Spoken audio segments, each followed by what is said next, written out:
Ayan no, ang isa nating kababayan nakaupo pa siya oh. Ini-enjoy niya yung kanyang pagpasyal dito. Dito naman, ayun no, ang dami tayong nakikita dito nakalusong ha. Baybayin po natin itong mga kababayan ko yung dalampasigan. Ayan po yung ating mga may sipag na MMDA officers. Ano sa dulo, meron pa silang mga kasama yun no.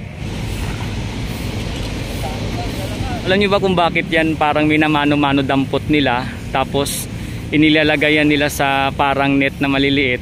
Kasi iniiwasan na mapasama yung ano no, yung dolomite sand or dolomite pebbles. Yan yung net na ginagamit ni ma'am. Maliliit po talagang butas niyan para maiwasan mapasama yung dolomite sand or dolomite pebbles. Tanging basura lang yung ang pwedeng mailagay sa sako na yan. Ito gaya ni sir oh. Yan, hindi po talaga na isasama yung dolomite pebbles or dolomite sand. Tapos sabay ano na yan, sabay banlaw na yan mga kababayan. Sa ngayon po medyo nakakalungkot yung ating nasasaksihan dito kasi may mga nakita tayong mga inanod na basura sa dalampasigan. Ayan oh, ang dami. Oh, dito pa. Hanggang doon. Ayan, pag masama talaga yung panahon no, talagang hindi po talaga maiwasan yung ganitong pagkakataon. Pero sa totoo lang mga kababayan, iba pa rin yung ngayon kontra sa noon eh. Kasi dati di ba mapapansin ninyo sa ating mga video dyan, nung time na talagang hindi pa gaano nalilinis ang dito sa side na to, sa part na to, sa pinaglagyan ng dolomite sand or tinatawag na Manila Baywalk Dolomite Beach, talaga makikita nyo po yung mga basura na siyempre tumatagal dyan no? At nagsasanhi ng hindi ka nais-nais na amoy sa mga namamasyal. So ngayon, kahit merong tayo nakikitang ganito, ito po ay madali lang din malilinis. Kasi nga mga kabayan ko dito sa Manila Baywalk Dolomite Beach ay meron pong mga palaging nagmi-maintain para maalis ka agad yung inyong mga nakikita sa aking video ngayon na mga inanod na basura. Pero ganun pa man, mapapansin po natin na meron tayong mga kababayan na lumulusong no. Kasi kahit may nakikita tayong gantong mga inanod na basura, abay yung tubig po natin paano talaga nakikita po natin na malinaw mga kababayan ko. So yan po yung ating nasasaksihan dito ngayong umaga. Kung kaya naman kahit meron po tayong nakikitang ganito, ay meron pa ring natutuksong lumusong no, or gustong i-feel ang temperatura ng dagat sa ating Manila Baywalk Dolomite Beach or sa Manila Bay. Ayan. So ngayon makulimlim po yung panahon. Parang uulan mga kababayan. Pero heto nakikita natin na ayan no, ang isa nating kababayan nakaupo pa siya oh. Ini-enjoy niya yung kanyang pagpasyal dito. Oh, selfie and picture. At dito naman ayun no, ang dami tayong nakikita dito nakalusong ha.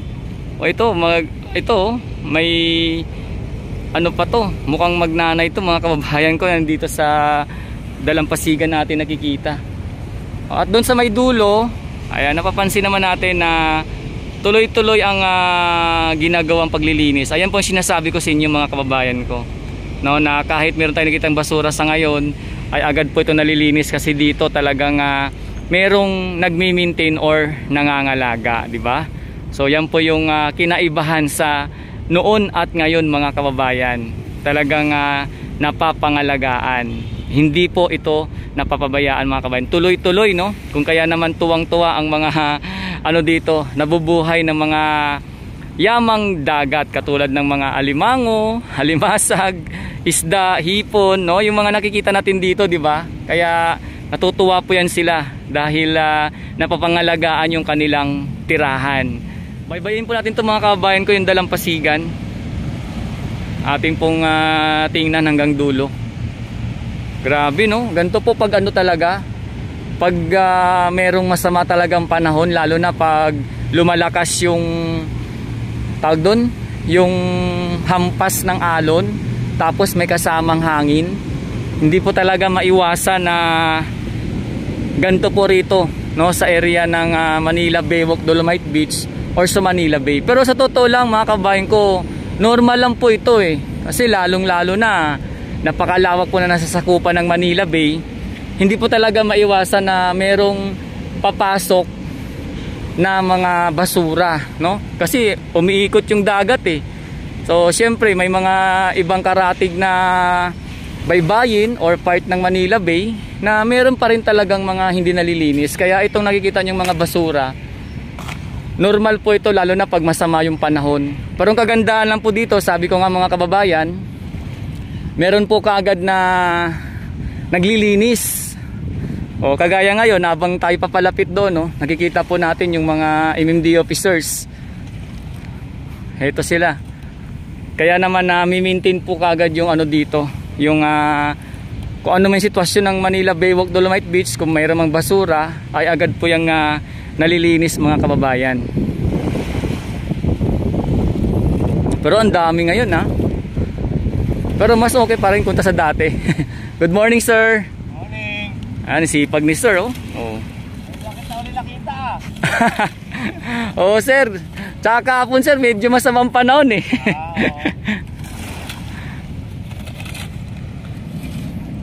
Ayan po yung ating mga may sipag na MMD officers. Ano sa dulo, meron pa silang mga kasama yun, no? Ayan.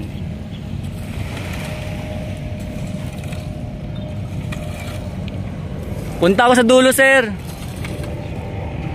Ayan. Ating ipakita din yung mga kasama ni sir doon na naglilinis, mga kababayan.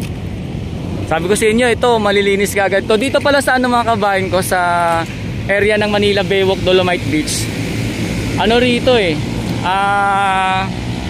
merong 3 na naglilinis dito sa area ng Manila Baywalk Dolomite Beach, no?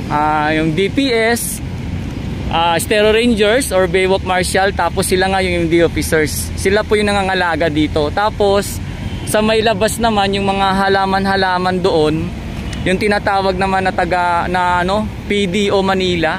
Ayun, sila naman po yun yung naglilinis. Good morning, ma'am. Morning, Daddy B.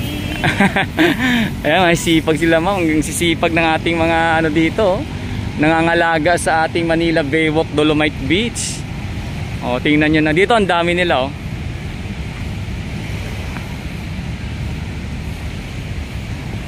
Parang ano na rin to eh, parang exercise na rin to ng ating mga nagme-maintain dito ng mga ano eh, naglilinis sa Manila Baywalk Dolomite Beach, mga kababayan eh.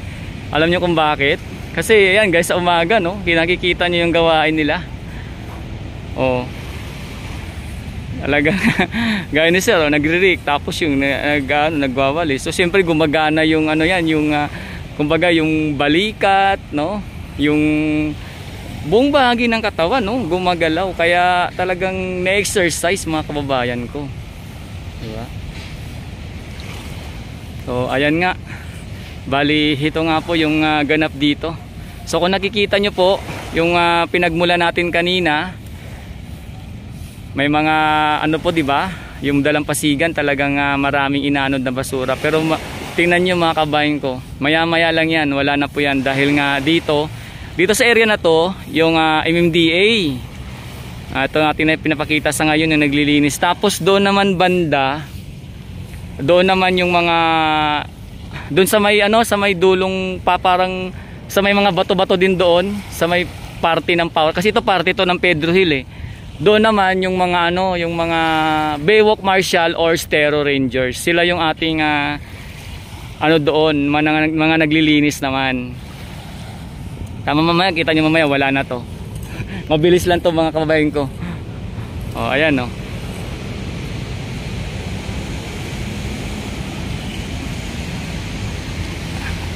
Yan po yung ano dito, kagandahan talaga sa Manila Bay sa ngayon. Talagang nami-maintain na yung kalinisan, no?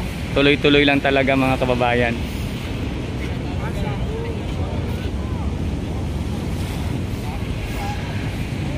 Yan, punta pa tayo sa may dulo.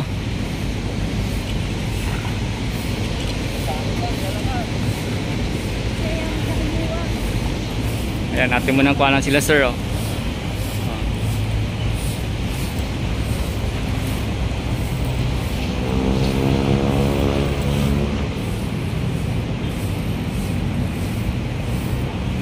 Alam niyo po mga kababayan ko, sa mga bagong pasok sa aking channel no, or nanonood ngayon sa ating update sa Manila Baywalk Dolomite Beach, Alam niyo ba kung bakit yan parang minamano-mano dampot nila, tapos inilalagayan nila sa parang net na maliliit?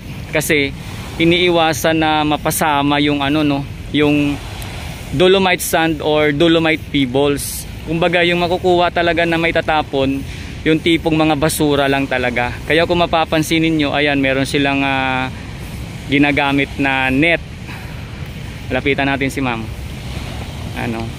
Yan yung net na ginagamit ni ma'am. Malilit po talagang butas niyan para maiwasan mapasama yung dolomite sand or dolomite pebbles. Tanging lang talaga, tanging basura lang yung ang pwedeng mailagay sa sako na yan. Yan po yung, kaya napapansin nyo minsan mano-mano talaga yung ginagawa nilang paglilinis. Ito gaya ni sir, oh.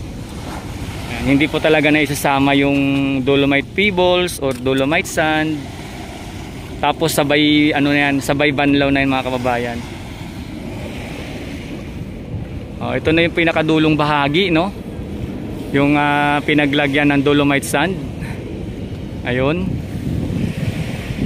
At syempre doon po yung sinasabi ko na area ng Remedios, kung saan doon naman yung mga taga DPS, no, sa malapit po sa may area ng yacht club yan. Doon naman po mga kabayan ko. So ito na yung pinakadulong bahagi na pinaglagyan ng dolomite sand.